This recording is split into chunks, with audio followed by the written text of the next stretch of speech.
Hello, good day. This is Asa here. This is going to be my review of the Power A Spectra Xbox One controller. I have had it for over 3 months now, and after extensive usage, I can give a brief overview of it. Rather than just do a simple overview, I've decided to compare it with the wired Xbox 360 controller, which I've had for over 3 years and is still in good condition. Alright, so let's get a start in this.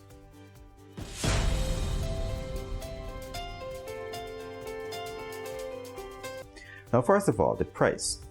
The Power Spectra is $39.99, whilst the Xbox 360 controller is $19.99. Now the exact controller, I could not find it to purchase on Amazon. So what I decided to do was to get some options, which would be one from Voyi and another one from Udat. Okay, so these are some of the options available to you, and you find them for $19.99 and $20.99. And I'll put a link in the description below for you to check on. So what I'm going to be doing is going over the features of each and allow you at the end of the day to make a decision whether or not you should get the Power A or whether you should get the Xbox 360 wired controller, which is in this case $20 or so less. So these are the options available to you. Now if you look at them side by side, you will see there are clear differences. Even in the build, even just this quick look at it, you can see that there are clear differences. However, in many ways they are quite the same.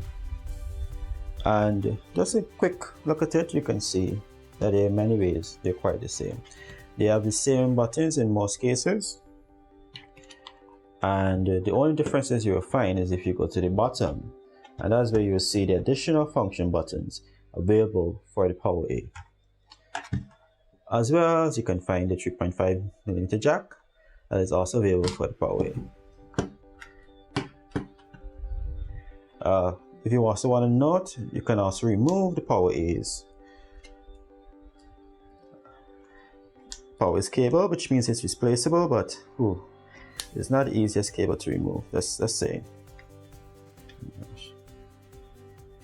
Yes, so you can remove it.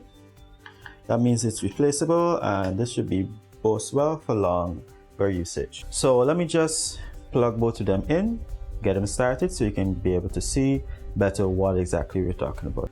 Alright, so you can see the differences, but let me just put the Xbox 360 aside for a bit so we can get a better look at the Power A, and you'll see what I mean. Now the Power A has vibrant 7-color LED edge lighting. Basically means that it has 7 solid colors, and as you press them or the LED or the program button, you can change the colors or the rate of the pulse. So basically, if you take a look at this, what you can see is that at the bottom, at the base here, there's a button. There's the LED and the program, and as you can see, there's also the trigger switch buttons. Our 3-way trigger locks, which are very useful as well, but we'll get into this now. Yes, once you press the LED button, see I have my finger here on the LED button. Once you press it, it changes the colors. So we just had red, green, now we have a blue, purple, and different shade of green. This looks like another bluish green. This is not very good color, orange, and a lighter shade of red. Oh no, actually it has started to change here. As you can see, the different colors are now phasing in and phasing out. Let's have a look at it, and it is off. Now the Power A has 2 mappable buttons at the base. Now these buttons fit right to where ring finger would fit, and because of that, it tends to be very useful if you want to play different games and instead of pressing the bumper buttons or trigger buttons, because sometimes you have your hand on the trigger, you don't want to reach up and take your hand off of it.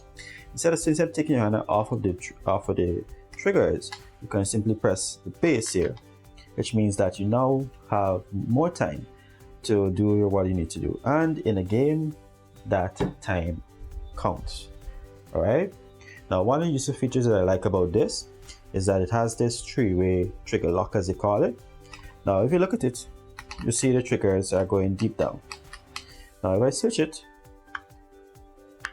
to 2, you see they're not going as deep down. I switch to 3, they're stuck here. This is the depression point. Now if I go straight back to the final one, you see how low they're going? Good. Go back to the first, it stops right there. And this can be very useful. For example, this feature here might be useful if you're doing rapid fire, so you can fire as fast as possible. And then if you want to go straight down to the end, this might be used for sniper, so like you just snipe, snipe, snipe, snipe. So it goes better according to the timing of your controller or your gun, and you know that by the time you press snipe, by the time you come back up, it should be ready again for you to snipe again. So this is one of the useful functions of the Power A. Now what I have found when I was playing this game, and it's almost quite funny, I was playing Call of Duty and I was trying to drive, and I don't know why, for some reason this button was not allowing me to drive.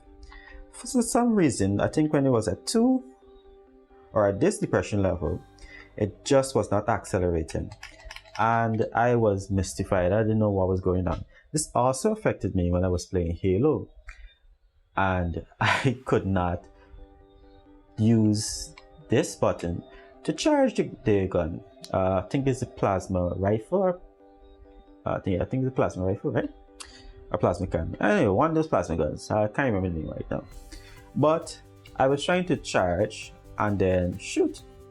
This is when I was dual wielding in Halo 2. And it just wasn't working, so I thought something was just wrong with the gun or wrong with the game, not knowing it was a controller. So when I changed the settings again, it actually worked pretty well. So let's go on and talk about the analog thumbsticks and the joysticks. Now the precision, they said the thumbsticks are supposed to be precision tuned. I do not know what that means. And it's supposed to have anti-friction rings. Now if you look at it, this is probably what you're talking about. These little rings around here. Now if you look at this, it doesn't have these rings. It does, but to me, like, it has a rubberized feeling here, and I think it kind of sticks and it actually feels a bit better, especially after wear. This, however, does not have that same feeling, and I guess I don't know if it's a modern day style, but I prefer the feel of the Xbox 360 when it comes to this, because there's a different feeling. This feels actually a bit looser, and I generally noticed the difference when I was playing Halo. I believe this feeling is a bit more precise, especially if I'm sniping. It feels a bit more precise. However, this is probably more useful for when I'm like using other guns. I don't need to snipe, but this is perfect for when I'm sniping. So my very well end up playing Halo 2 with this. So let's go on to the other basic features that they both have. Now, I did mention a 3.5mm stereo headset input. This doesn't have it. I'm not even sure what. I guess this is for another type, probably 2.5.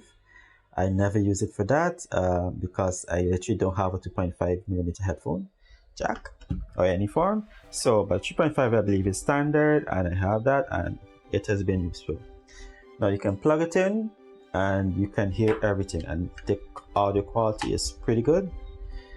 So you can plug it in and you can hear everything, and not just audio but video, but not only the audio, but it also has like a microphone as well. So whatever you plug in, it works pretty well. So you can play a game, you can talk to your partners or whatever as you play it. It also has very good vibration motors, both of them. I love the feel for it. I think this is one of the best parts of Xbox controllers, that have extremely good vibration motors. So I definitely can approve of that. Now the braided cable. This has a braided cable, which is much better because it's easy to detangle. It breaks less easily. But what I can say though is that I haven't had problems with this. This has been very sturdy. It's been very good. I didn't have any issues with it overall over the years. I think it's a very good cable either way. But if you're going to choose between a braided cable and a regular cable, generally you choose a braided cable because it just lasts longer and it's just better. Okay, so this brings me to the end of this comparison. If you like what you see, don't hesitate to click like. If you want to see more content like this, so please subscribe. And if you have any suggestions, do let me know, and I'll be more than willing to take your suggestions or your comments into account. Now we gotten this out of the way, let me just get a few things clear. These controllers work with any PC. They work on the Xbox 360, I can say for sure. I'm not sure the 360 controller will work with the Xbox One, but I'm for sure that the Xbox One will work with the 360. It should work with 360, and it should also work with Xbox One.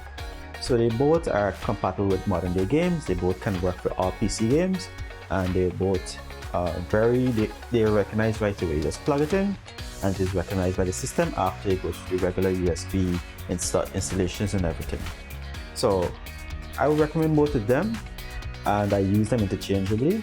And what I can say is this: the Power A it looks really good. It is very flashy. I really like it. I like playing with it, but I won't knock the Xbox 360 controller. Despite being old in many ways or outdated, it works pretty well, and in some cases I prefer using it and plays better in certain cases. I can give one example. I was playing with Halo 1. I don't know, it just felt better, and I was able to do things better with it. So that's what I can say about it. So thank you for being here with me, watching this video. Thank you for watching to the end. This is AC here once again, and I'll see you again in another video.